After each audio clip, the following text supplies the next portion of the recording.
Hello বন্ধুরা, বাবলা কিচেনে তোমাদের স্বাগত। আজকে আমি বানাচ্ছি চিংড়ি মাছের মরিচ বাটা। দেখো, তাই জন্য আমি প্রথমে শুকনো কড়াইয়ে কটা কালো জিরে দিয়ে দিয়েছি। এবার জিরেটা একটুখানি ভেজে নিয়ে আমি এটা গুঁড়িয়ে নেব। তো বন্ধুরা দেখো, আমার কালো জিরেটা একটু ভাজা হয়ে গেছে, স্মেল বেরোতে আরম্ভ করে দিয়েছে। তো আমি বেশি ভাজবো না, তাহলে আমার বেশি তেতো হয়ে যেতে পারে। আমি এটাকে তুলে নেব। আমি কালো জিরেটা তুলে নিয়েছি, সেটা আমি শুকনো কড়াইয়ে নেড়ে নিয়েছিলাম, তোমরা দেখেছো। এবার আমি দেখো খানিকটা সাদা তেল দিয়ে দিয়েছি। এবার এতে আমি কটা শুকনো লঙ্কা ভেজে নেব। তোমরা যেমন ঝাল খাবে তেমন পরিমাণে লঙ্কা দেবে। আমি এই শুকনো লঙ্কাগুলো ভালো করে ভেজে নেব, ভেজে আমি তুলে নেব। দেখো, তেলের মধ্যে শুকনো লঙ্কাগুলো খুব সুন্দর করে ভেজে নিচ্ছি। ভাজা মরিচের ভালো গন্ধও বেরোচ্ছে। এবার এটা আমি তুলে নেব, দিয়ে আমি কালো জিরে আর এই লঙ্কা ভাজাটা একসঙ্গে পেস্ট করে নেব।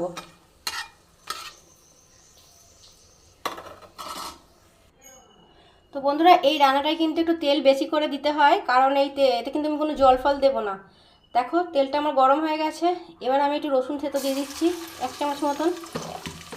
রসুনটা ভালো মতন ভাজা হবে, তেলের মধ্যে একটু ভালো মতন ভাজা হবে।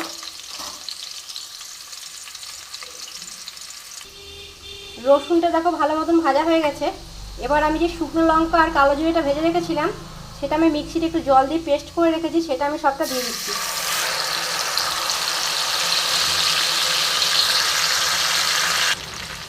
এবার একে একে কিছু মশলা দেবো, যেমন দেখো একটু কাশ্মীরি লঙ্কার গুঁড়ো দিলাম, স্বাদ মতন লবণ দেবো,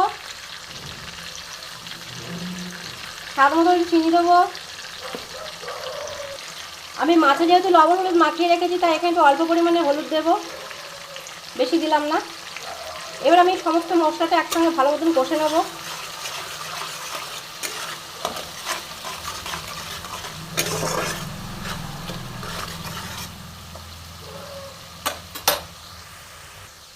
বন্ধুরা, আমি মাছগুলো ভাজিনি। দেখো, মাছগুলো আমি একে একে এর উপরে সাজিয়ে দেব। আমি কিন্তু মাছ সত্যি করেই ভাজিনি, কাঁচা রেখেছি, লবণ হলুদ মাখিয়ে রেখেছি। 15 মিনিটের মতো লবণ হলুদ মাখানো ছিল। এবার মাছগুলো আমি একে একে সাজিয়ে দেবো।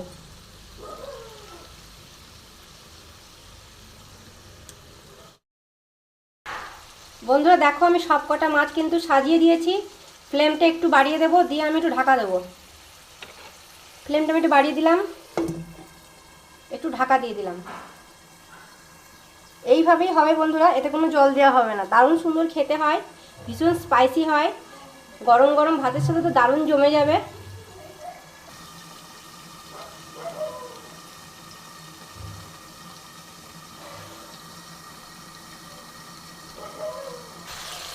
বন্ধুরা, আমি ঢাকাটা খুলে একটু উল্টে দিয়েছি। দেখো, আমার চিংড়ি মাছ একদম রান্না হয়ে গেছে।